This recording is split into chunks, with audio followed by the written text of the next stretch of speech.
is Miss Angel World from Leyte. At ngayon, sinachallenge ko aking kaibigan na si Jomos TV na lutuin itong pork bola-bola ng satakon and patola gamit ang Good Life vermicelli noodles. So ano na Sir Joseph? At dahil kumasa ako sa challenge ng aking kaibigan na si Miss Angel World from Bato, Leyte na lutuin ang pork bola-bola soup with sutanghon and patola, ay hindi ako nag-atubili na tanggapin ang challenge na ito.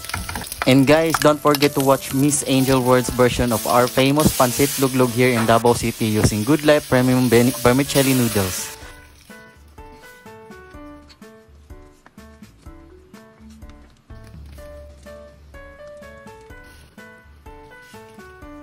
O ano na Sir Joseph? Kumusta ng ating pork bola-bola dyan? Yes, Miss Angel, dahil maulan na ang panahon ngayon, perfect talaga tong recipe mo.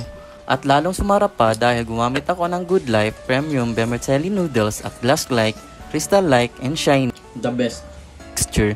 And syempre, hindi malabsa. Thank you Good Life for making this collaboration possible. So guys, ano pa hinihintay nyo? Try nyo nang lutuin ang pork bola-bola at patola. Sigurado mapapawaw kayo sa sarap using Good Life Premium Vermicelli Noodles. At mabibili na natin to in the leading supermarket nationwide at sa mga suking tindahan at lalong-lalo na sa online like Lazada and Shopee and Ace Market. Just click the link below.